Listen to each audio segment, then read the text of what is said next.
answer you. And a quirk of the system, when Jessica speaks, she's louder than us. She will take over the screen. Everyone laughs and we're loud. We will be on the screen instead. So it's going on the sound, okay? But don't hold back because it would be interesting to see that come up on the screen. And just a couple of things before we kick off. We have a hashtag for these events, NSWPLN 2015, if you're using a hashtag. And also the State Library Twitter handle is @State Library New South Wales, all one word.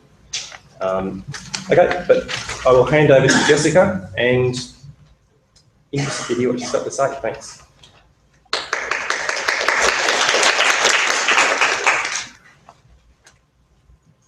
So is it me or is Ellen speaking first? It's me. No, it's you. Okay, wonderful.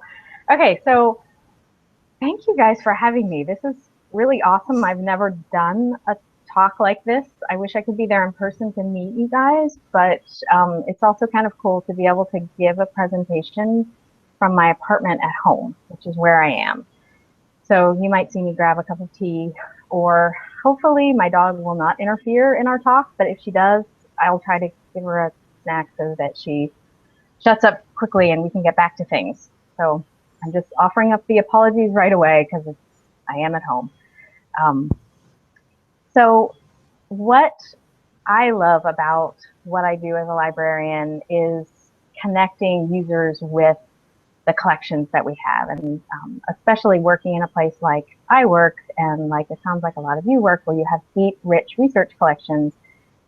You can really dive deep into what you've got and discover things that you didn't know about, as well as start to think in new ways about what you have. And one of the things that I loved doing as soon as I started working at New York Public Library was really just when I had a half an hour here or an hour there, I would go to our stacks and I would just start browsing in areas where I thought we might have some interesting things. And I started discovering things that were inspiring to me, or that would spark an idea for making something new. I am not a trained artist. I'm not a trained skilled artisan. I am a complete dilettante, trained at home. I've learned a lot from books, actually, about crafting. And so I'm not at all coming at writing a book about using the library for craft projects as an expert. I'm coming at it really from a user's point of view. And what I found is that I loved the stuff that I was finding, and I have some books to show you. I don't know if they'll show up too well on the screen, but like this is a little book about math called Constructive Work, and it was published in the early 20th century, and it was a way of teaching people skills in sort of cutting and geometry and properly measuring and using a compass. And the idea behind this book was that you would train young boys, I don't think there are girls pictured in this book at all, but you would train young boys in order to be draftsmen or to have that skill in the workplace. But what I found as I was looking through it was, as you can see, there are all these sort of diagrams for things to make. And I was like, you can make things with this. So I started playing with some of the patterns, and this ended up being a pattern for a little felt bowl that I made. But that's just one example of sort of finding things in your collection that they weren't meant to be used for craft projects, but they might inspire somebody if they think about them in a possible new way. Another book that I absolutely love is this one called School Needlework. And this is a whole area of library collections that you could just mine forever if you're trying to put together sort of hand-making projects for your library. It's the old craft books, the old how-to books, the old DIY books. This was a book that taught little girls, and again, this time it's all girls, how to do various stitching. I don't know if you can see. Can you see the duck? Yeah? All right. So I was finding things like this in my collection. I was finding things like guides for Girl Scouts and sort of learning self-sufficient behavior. I was finding French fashion plate books. I was finding awesome old knitting books, which I know you guys have as well in your collection. And I wanted to share them with people. I figured there were people out there who would think that cool old things were as cool as I thought they were. But I was working as a reference librarian in our general collections, and I just decided that what I would do is I started blogging about it. So I started writing up posts about the things I would find. And then soon enough, I talked to our head of public programming and told him that I wanted to do some public programs that would be bibliographic instruction. So they would be firmly within the realm of what I was supposed to be doing at work, but they would be on the theme of finding materials in the collection for craft. And so I did a series of classes, and one was on finding book arts resources. So things like how to build pop-up books and how to do bookbinding and how to do interesting folded books and traditional bookbinding books from the past and things like that. I did a class on vintage knitting and how to find those books in the collection. I did a class on embroidery and stitchery. And it turned out that in doing these classes, they were a success in one way, because they led me to sort of realize that there was a community of people out there that were interested in this sort of thing and that would regularly be surprised at what we had in our collection. And it also led me to connect with a number of sort of local folks who were friends with the library, who came to my classes because they thought, like, oh yeah, I need to learn about how to find vintage knitting patterns. But then they ended up that they worked in a knitting shop, and they invited me to go and talk on that subject at the knitting shop. So I was able to do outreach in that shop with a whole new group of people that would have never known necessarily that I was at the library also teaching classes on how you can find vintage knitting. So it was sort of like I was smart by accident to start with bibliographical instruction. And it's also, if you thought about maybe doing that path yourself, to sort of teach a class on how to use the catalog in your library, but also sort of frame it around that sort of hobby or interest, you might start to find people in your community that maybe haven't been using your library but would be interested. And then you can start asking about what else they might want. And that's what I did. I saw that through these connections I was making at the library in my classes, that there definitely were possibilities for new kinds of programming that were related to handmade collection materials at my library. And that eventually led in 2009 to starting the series of events called Handmade Crafternoons. And that event series in the end led me to write a book called Bibliocraft, because I wanted to sort of put everything that I loved about the library and how you use it and the collections that you can find online and in person, and put them all together so that more people would hopefully use our libraries and not be intimidated by them and not worry that they're not doing their genealogy or they're not an academic, but that they're just a regular person who's curious and intrigued by library stuff and want to learn more. So today, what I thought I would do is work through some of the ideas about the ideas that worked for me in launching my event series and how it works, so that you can maybe take whatever might work for you guys at your libraries back with you. But I also have a little stack next to me of some example projects, and I thought I would use those as a way to talk about some of the ways you can think about your collections and how they might be repurposed.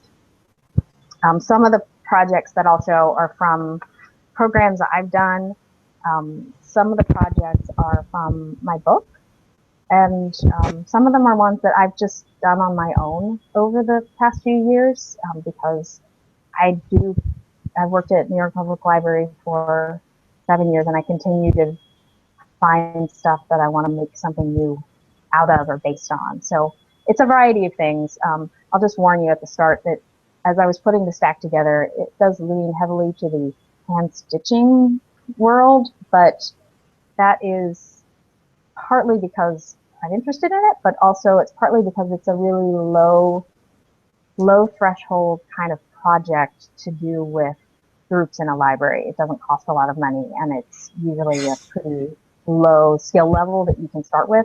So a lot of my examples are that way. So speaking of budgets, I'll tell you a little bit about how my events work. My events, we usually have about 60 or 70 people at them, so they're pretty large, but we keep the budget to maybe about $50 US per event, and we try to keep it a little less. At this point, it's just sustainable through raffle money. I keep a little kitty of money that comes from running a voluntary raffle at my library events. It's a suggested $2 donation to enter the raffle, and I squirrel away prizes for the raffle that are things that I've been given by local shops that might give me a little pretty pile of fabric or a bundle of yarn, or sometimes if one of my guests is coming in and they've written a book, they might bring a copy of their book and sign it, and that will be the raffle gift. So it's not a high-level glamorous budget at all that I'm working with. I'm working with usually less than $1 per person. The other way that it works is that a lot of times, depending on what the project is, I'll ask people in advance through the announcement to bring along a certain supply if we're going to need it. So if we're going to need a lot of scissors, we can say, like, you can share scissors, or if you want to be sure you have your own, bring your own pair, or you can bring your own fabric, or you can bring your own cardstock if you want a certain color. I always try to have some supplies on hand, but I don't always have a great variety. But basically, the way that the events work is that I always have a special guest, and the special guest is usually a local artist, a local crafter. Sometimes it's a craft book writer who happens to be coming through New York on a book tour, and that's really nice, but that doesn't happen too often. Or sometimes it's a group of people. So some of the most successful events I've had from a community building point of view have been ones that are done in collaboration with a guild of some sort. So if you guys have a quilting guild or a weaving guild or a potter's guild, if you have these groups or clubs of people who work together on certain media or certain areas of handmade craft, they might be somebody that would want to come and share their skills and share news about their guild to spread the word, because it's part of a lot of guilds' mission is to promote whatever the work is that they're doing. So when it comes to sort of building community feeling at the library, the guild events that I've done have been some of the most fun. So we always have some sort of guest, and the guest usually will work with me to develop some sort of hands-on project that will be done during the event. We do, and then the third element that we always have is a selection of materials from the collection. And when it comes to what we bring out for the events, we do have to bring out things that are more of our general research collection as opposed to our special collection, just because the handling is pretty free and liberal at these events. We want it to be easygoing and friendly for people. We don't want it to be, like, oh, you have to go in this other room and, wash your hands or anything.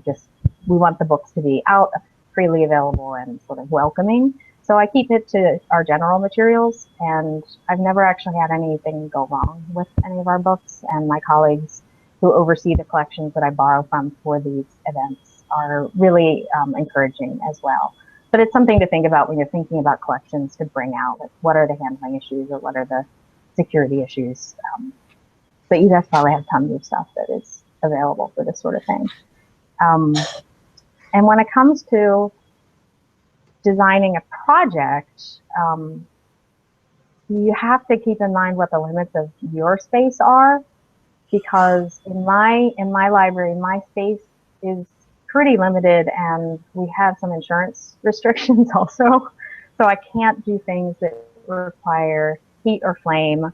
I can't do anything that requires anything beyond soap and water cleanup, and we don't have a dedicated sink in our space. So if we do anything with paint, it has to happen in the wash up has to happen in the public bathroom, which is the only place that is nearby. So when you're thinking about, like, should we do stencils? Should we do sun prints? Should we do stitching? Keep that in mind, that there might be a mess factor that you need to deal with. The one other rule that I have for myself is no glitter. Glitter is the absolute worst, and you will never get it out of anything. So no glitter. But if you take away one thing from the stock, don't use glitter at your library. It's bad. So my events are free, and because they've become popular, I do have a sign-up list. I didn't used to.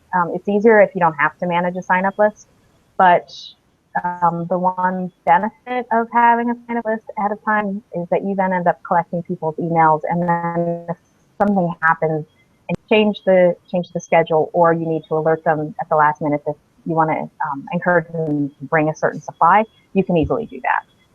But it's more easygoing if you don't have to worry about a sign-up list.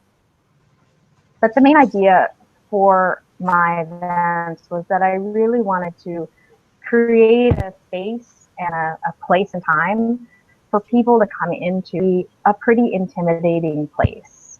My library is this giant Beaux-Arts building that's 2 blocks long, and people sort of come in and they're in awe, but then they don't see any of the books because the books are all in closed stacks, and it puts a lot of people off if they're not used to working. And I want to get those people in the door and get them sort of turned on to the idea that this library is for them, and that you have to work a little differently in it, but you can get a lot out of it. So I try to make sure that the events are very welcoming, that people feel very unintimidated, that they get time to talk to a staff member, which is always me, about any questions they have, or about how to take the next step if they want to do more digging, if they have any questions about the institution as a whole as well. And the other really big thing is that I really want to introduce some portion of our collections at every event. So if we're talking about knitting, I'll bring out tons of vintage and modern knitting books. If we're talking about the history of quilt, as many quilt books as I can fit on a rolling book cart and let people go to town, and so on. So you can sort of get more books in front of people who are the right audience for them at these events, and that's been a plus too, that people regularly come up to me and they tell me that they're glad that the books are there. All right, so now we can do some projects. All right, so the first thing that I have in my stack is a series of coasters. They're pictured in the book Bibliocraft, and here they are. These are felt coasters, and these were made with gorgeous, amazing Dutch wool felt, but you could do it with regular old craft felt too. And each of the sort of cutout designs on them is based on a Japanese coat of arms. So let me get the book. So there are many of these. They're called monsho or mons. I'll just open up to the middle. Monsho or mons they're very graphically amazing, I think. Can you see? Yeah, there we go. They're usually just black and white with this very straightforward, simple design. And a lot of them are organic in nature, lots of the flowers and plants and animals. And I saw a copy of a similar book to this one. This one I own. How are we doing? There we go. I saw a copy of a similar book to this in my library a number of years ago, and I always was like, somebody has to do something with these. These are amazing. And it turned out that there was a guy who wrote this book, P.K. Tamajan, who recognized their value as well 50 years earlier than me, and put them together in a book because he saw their value for branding and graphic design for logos. But that's the inspiration behind creating these coasters that Molly Schnick in my book created. So, and speaking of coats of arms of any kind, one thing that I've always wanted to do, and maybe you guys can do it, is have a make your own coat of arms day. In a lot of genealogy sections in libraries, there are reference works about coats of arms, and it can talk about, there are different ones. Some are just straightforward, like, what is this coat of arms? It's the, Cannon family. But a lot of them sort of are a dictionary that breaks down what are the elements, what is the language, what does the color mean, what is the shape, what do the animals symbolize, if one paw's up or two paws are up. And I've always thought it would be a really fun thing for a library program to invite people in and sort of show them the array of reference works related to coats of arms, Japanese coats of arms or Western style coats of arms or any kind, and invite them to make their own. So if you have any collections like that in your library, it might be something fun to explore. All right, I have more coasters. Just one more set of coasters. This one it's just a single sample. This is a single little quilted coaster that was created with fabric and with project help at an event I did where the quilt artist Denise Schmidt came. And Denise Schmidt, if you don't know her, she's a really interesting quilt artist, and she really is fascinated by color theory and by the uses of color. So in making this coaster, we learned about trying to learn to separate light fabrics from dark fabrics. And I don't know if you guys are quilters out there, but it's not an easy skill to learn, I don't think.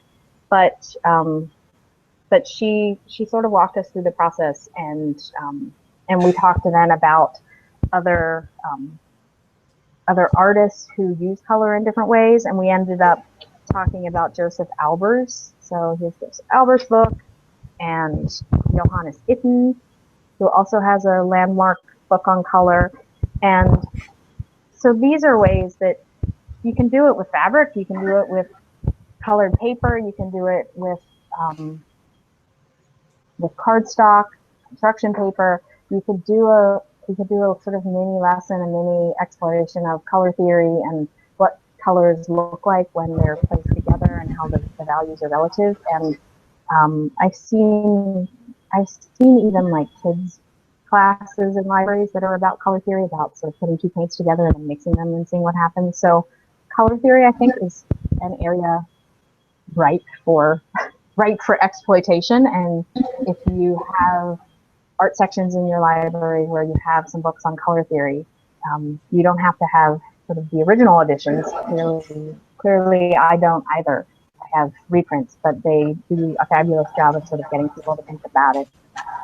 Excuse me, Jessica. Yeah. Just your sound's going a little bit wonky at times here. We're having trouble getting you with really crisp definition. We've played with as many settings as we can at our end. Maybe I can try talking a little more slowly. That may get around it, but it just, yeah, we're just not getting you as crisply as earlier. That's all. Just thought I should let you know. I could try taking the microphone off and just speaking to the computer. Why don't I try that? Okay. All right.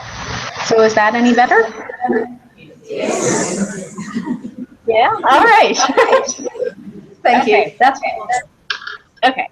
So the next thing I wanted to talk to you guys about was natural history books. If you have any kind of natural history books, whether they're original prints from sort of hand press era and beautiful 19th century things, or whether they're modern reprints that explore the history of plants and botanical illustration and natural history of animals, those can be really, really engaging sources for people who are sort of new to using the library.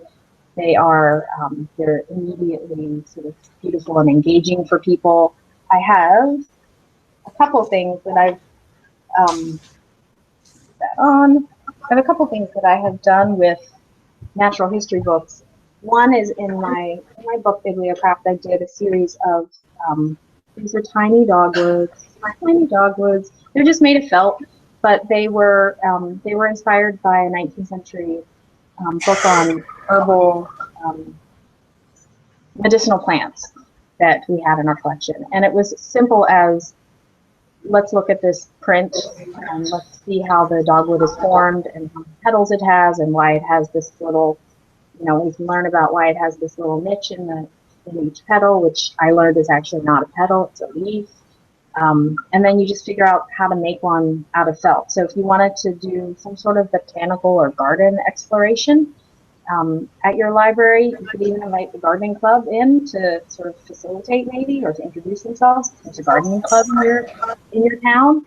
But you can sort of think about using botanical books as a way of engaging with new audiences, because they're not they're visual resources. They're very engaging, perhaps text might not be. I'm also a huge fan of animals in books. So one thing that I do a lot of is here we go. Here's a hedgehog. Here's a fox. Fox showing up. There he is. These are from a 1587 book by Conrad Gessner, but it's digitized, and simply printing the digital copies off the database or the digital collection site, and then you can use them for all sorts of things. So you could use them for collage, you could wrap them around a candle, which is what happened in Bibliocraft, glue them on cards, you could use them to make dioramas. People, especially kids, love even like weird looking or old fashioned animals. They really respond to them. So it's worth checking out, like, what kind of animals do you have in your collection, and what they might be good for. Next. Oh, and then I have one other animal. I have a lot of animals. This is a mini quilt. It's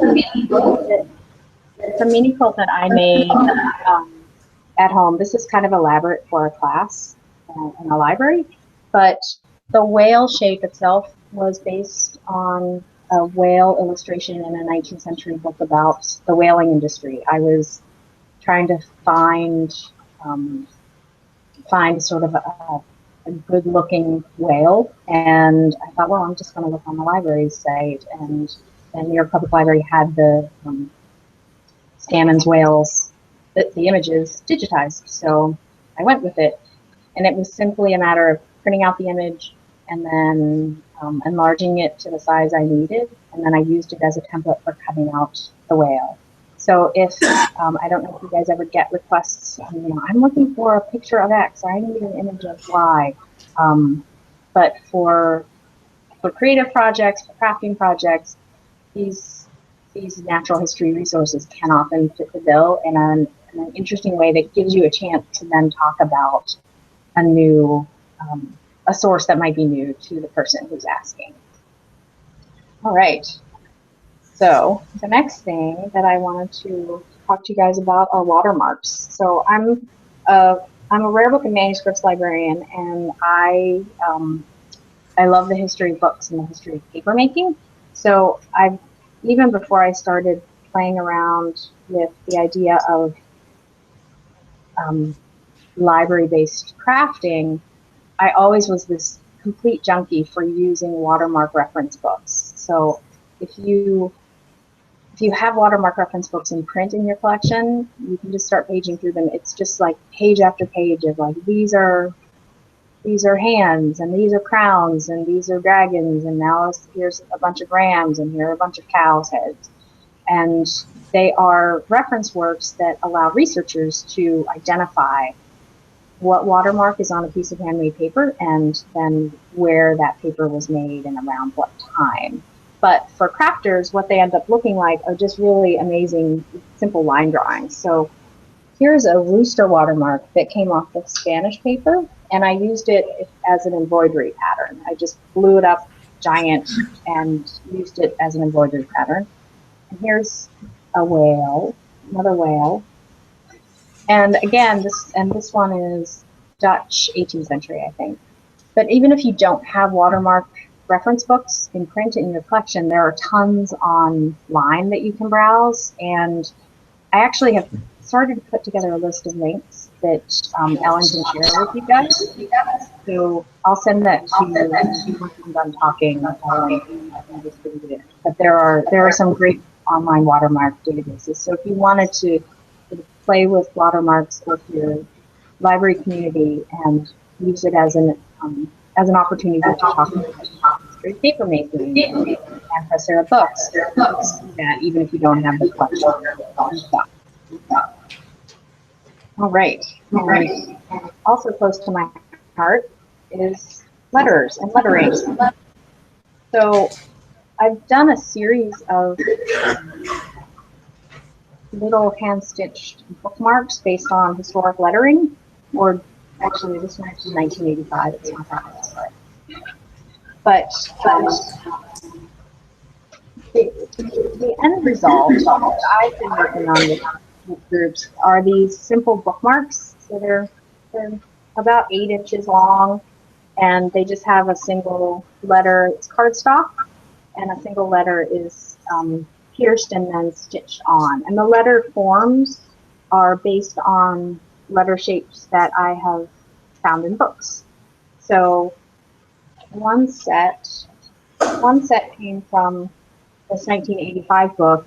So it's not historic, but it's kind of amazing. And what I did for this is just, I found the section I wanted, and then I just enlarged it. So enlarging is also a lesson to take away. I enlarge a lot. So I enlarge it, and then I just teach people the process of stitching onto cardstock. And I have a link to share that walks you through that as a good tutorial too. So I won't go into it now. Another set of letters I did was based on this set, which came from the San Francisco Public Library. I did an event at their library, and we used a lettering sample that they had.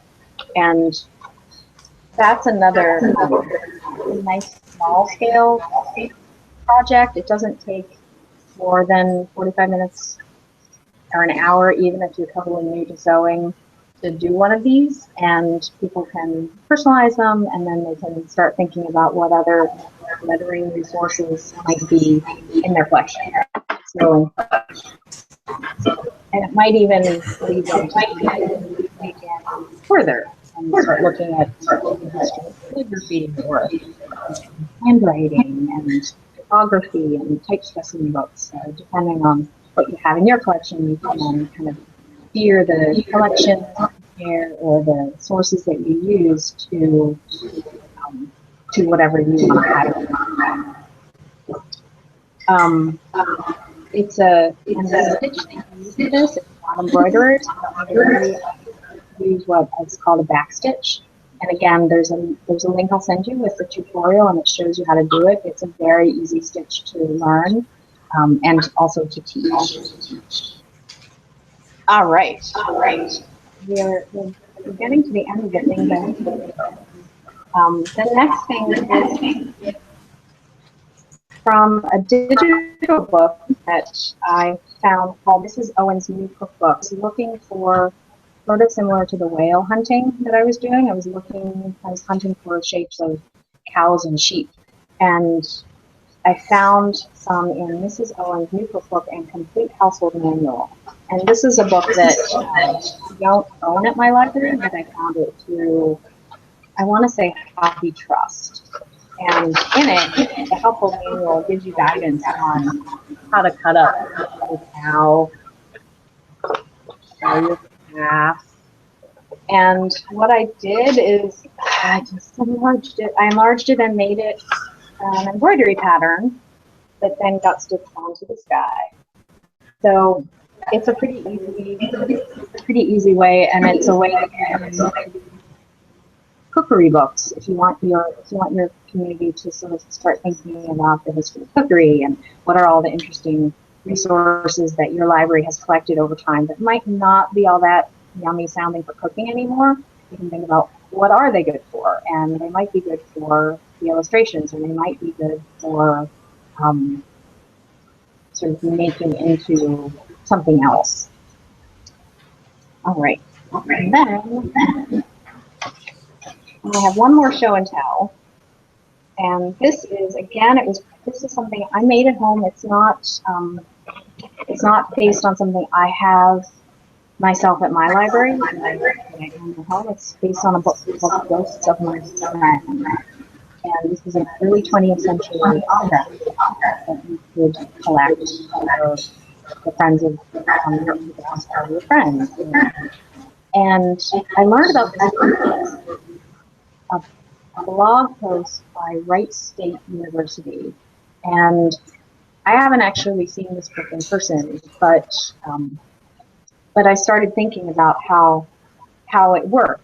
And the way the Ghosts of My Friends worked was that you would have your friend autograph his name on the center of the page, and then a little one line, you would hold the page over while it would go wet, and it would smush, create, and then when you open it up, it was like a mirror image, but it was all a little undulating and strange, and it became sort of, I guess, ghostly looking according to the creator of the book. But it got me thinking about cursive and sort of reverse cursive. So I played with it, and I ended up making a tea towel with the word names. So this way, but if you, there we go. If you only look at that, there we go. It says Maisie. So I've often wanted to do something with a library program with my friends, even though I don't have them all, to share in person, because I think it would be fun for teen groups. I think it would be fun as a starting place to talk about how people collect autographs in the past and how they documented their friendships and what are friendship albums. You'd have to get the right kind of ink so it wouldn't dry quickly. You'd have to get, I don't know what kind of ink. I'd have to do the research. But I think it has potential. So I want to be and I'll send you the link to the blog post where I saw it after this. But that also brings up one of the things I wanted to do. Jessica? Yeah. Sorry, we're losing the connection. Oh, the connection no. isn't great at present. So we might open up to questions. Okay. And I think that might be a way that we can do it. So. Okay. Yep. It just seemed to be getting worse. Sorry, everybody. If people have questions for Jessica, if you come at the front, we've got a camera so you can see you, and we might be able to get some, actual some specific answers to some things. So, please.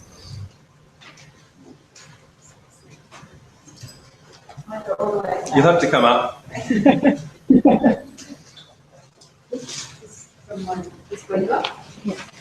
It's kind of here. Oh, okay. Yeah. Can you see?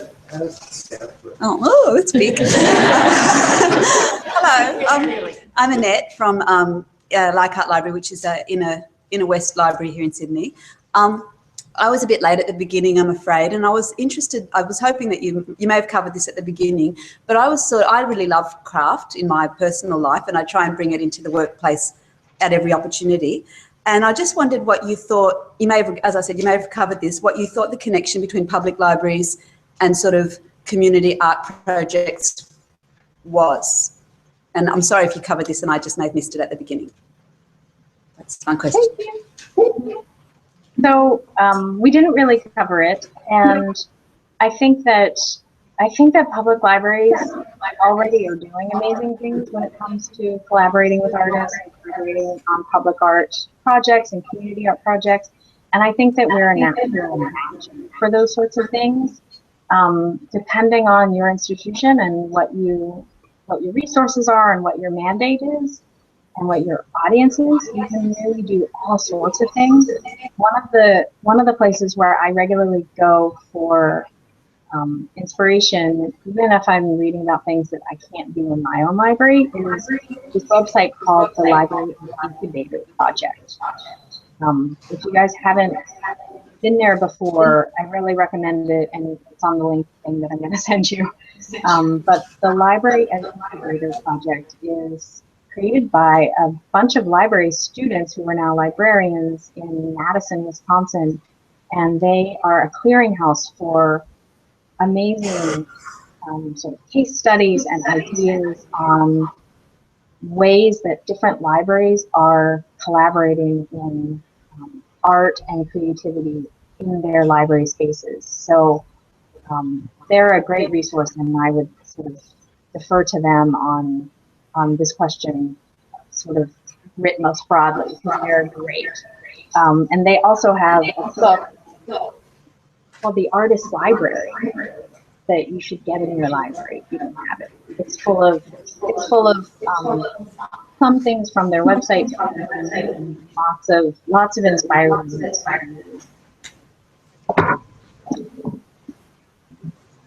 And one of the things that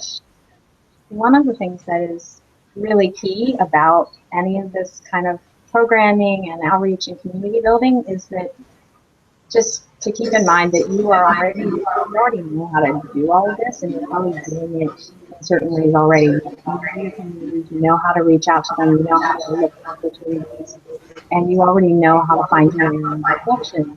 So if you're going to expand into more making activities or handcrafting activities, it's just a matter of starting to think a little differently when you open up a book about what it might be good for, and start to always be thinking like, oh, could this be made into a paper craft, or could these images become a collage, or is this a collection that I really want more people to know about, and then what can I do with it?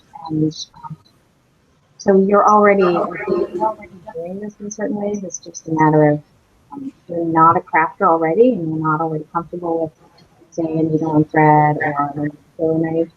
So just not worry about that. There are going to be people who can help you, and there are going to be probably members of the community who might want to be part of a skill sharing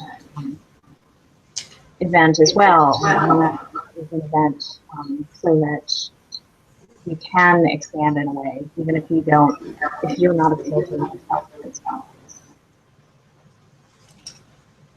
Okay, do we have any other questions? Yep, come on up, please.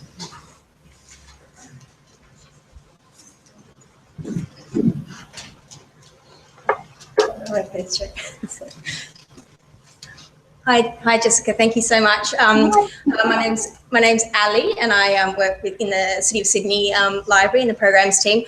I just had a question about how your programs are sort of integrated with the broader NYPL programs, how they sit, and I suppose in a marketing sense, what you find works the best in terms of reaching those specific audiences that you reach.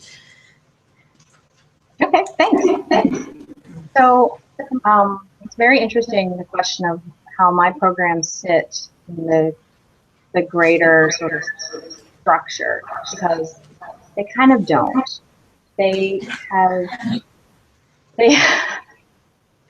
started as part of adult programming in my building, but then adult programming folded for reasons I won't go into, but my series meant to be popular, so I was just like sort of permitted through people not really paying attention to keep doing that. And because I wasn't requiring a budget and because I wasn't demanding anything of anybody else creatively, they were sort of granted permission to keep going. When what replaced our adult programming division was recreated, they kind of fell back into that bucket, but they're not like anything else that is happening. So they don't really fit. And although the head of the research library and some of the other people who sort of are at the top are very proud of them, and they cite them as examples of creative outreach, they haven't done what I was hoping would happen, which is that there would be a foundation for more kinds of creative programming outreach. They've always just sort of been their own little niche, and we now have another version of programming that has been designed, and I'm hoping that maybe they'll have a sort of happier home there, where they can be part of something that is bigger, that does outreach rather than that's public. But I'm waiting. And as to how I choose audiences, when I first started, I was sending out emails to notices and calendars and local newspapers and to websites and places that would list free events in New York City. And I got a few things that way. But for the most part, it has been through word of mouth and through just inclusion on the library's calendar over time. And that one of the other things I do, which is quite helpful, is I collect email addresses voluntarily at each event. If you want to be on the mailing list, you can put your email address down. And then when there are new events that are scheduled, I'll email everybody and tell them about them. So at this point, I don't do anything beyond emailing the mailing list and making sure things are listed in the library's website.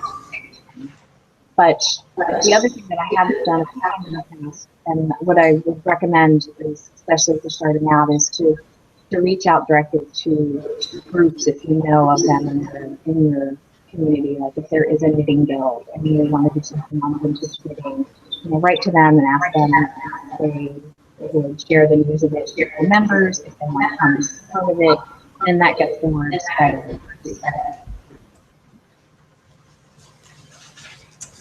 Okay, we might have time for one more. Okay, oh, we do. Okay.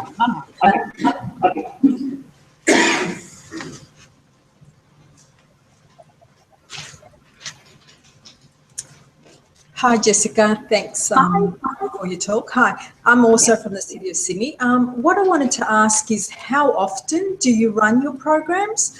And initially, when you start them, is there a great response to the program straight away, or does it take time to build up the audiences that you have? Thanks. Oh wait, now I've forgotten your first question. The first part of the question was how often you run them? Right, yes. Okay, thank you. So at the beginning, when I was very ambitious and had more off-desk time, off-desk, like I'm not on a reference desk, I'm not doing remote reference, and I have free time for other projects. When I had more off-desk time, I was doing them once a month. And that was just far too often. I was, my dog just visited. I didn't have time to actually do them well, and I was always scrambling at the last minute to try to make sure I had the right supplies. So I realized that I needed to scale them back.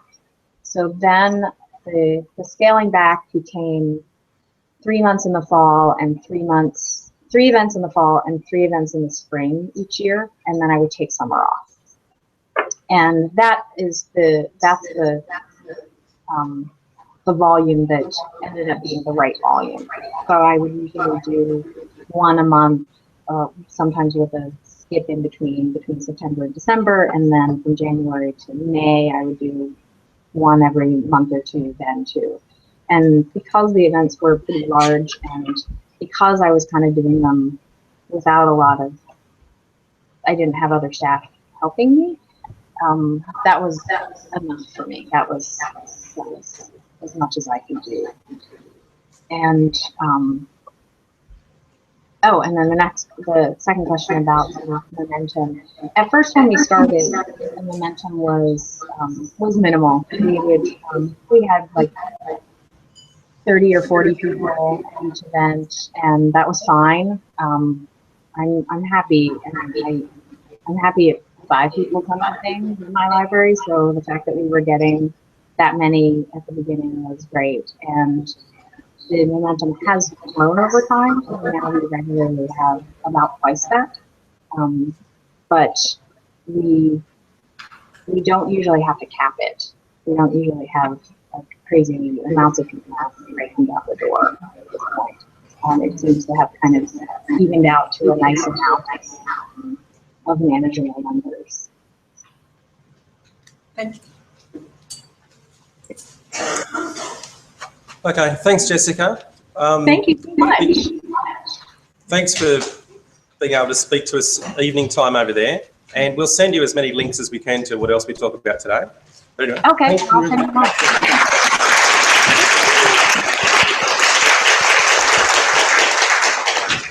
Guys, have a great day. I'm really jealous I don't get to do the rest. Bye. Bye. Cheers.